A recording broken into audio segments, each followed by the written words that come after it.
শীর্ষক আজকের এই আলোচনা সভায় উপস্থিত আছেন বাংলাদেশের হিন্দু, বৌদ্ধ এবং খ্রিস্টান সম্প্রদায়ের সম্মানিত প্রতিনিধিগণ এবং নাগরিক সমাজের ব্যক্তিবর্গ, প্রিয় সাংবাদিক ভাই বোনেরা, আপনারা দীর্ঘ সময় ধরে বক্তব্য শুনেছেন।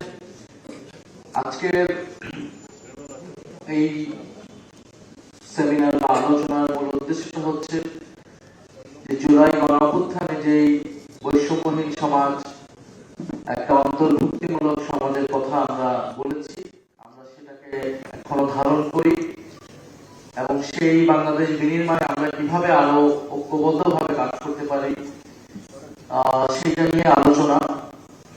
আমাদের জুলাই গণঅভ্যুত্থানের সকল শহীদদেরকে শ্রদ্ধার সাথে স্মরণ করছি।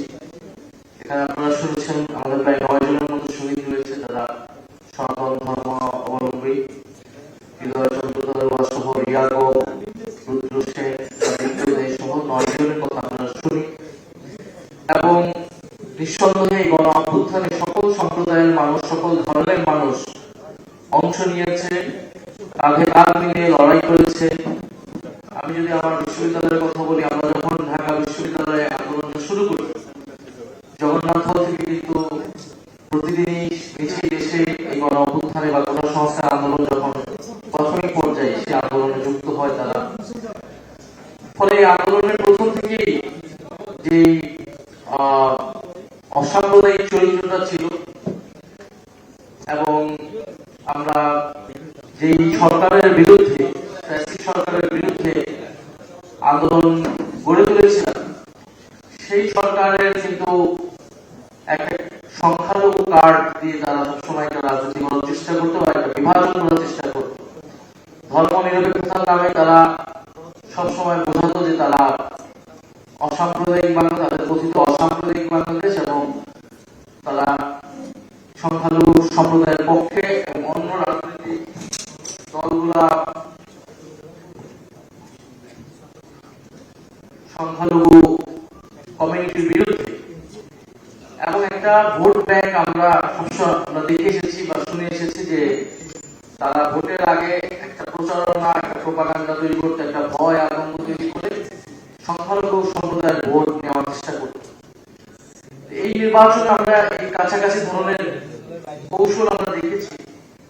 আমাদের জায়গা থেকে বক্তব্যটা থাকবে যে আমরা মনে করি যে সংখ্যালঘু সম্প্রদায়, যদি আমি বলি যারা মাইনরিটি কমিউনিটি আছে বাংলাদেশে, তাদের উচিত সকল রাজনৈতিক দলের সাথে সম্পর্ক সমানভাবে সম্পর্ক রাখা, কোন নির্দিষ্ট কোন দলের পকেটে চলে না যাওয়া। এতে করে তারাই ক্ষতিগ্রস্ত হবে।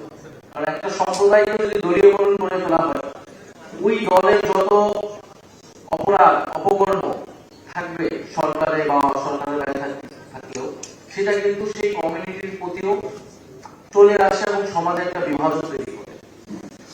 ফলে রাজনীতি বা ক্ষমতা, সরকার বা বিরোধী দল সমানভাবেই সকলের সাথে সম্প্রদায়গুলোর যোগাযোগ ও সম্পর্ক থাকা উচিত। একইভাবে রাজনৈতিক দলগুলোর ক্ষেত্রেও আমাদের সবারই উচিত যে বাংলাদেশের সকল সম্প্রদায়, ধর্ম, মতের সাথে যে সমানভাবে সম্পর্ক রাখা, তারা যাতে কোনোভাবে অনিরাপদ বোধ তাদের ভিতরে না তৈরি হয়।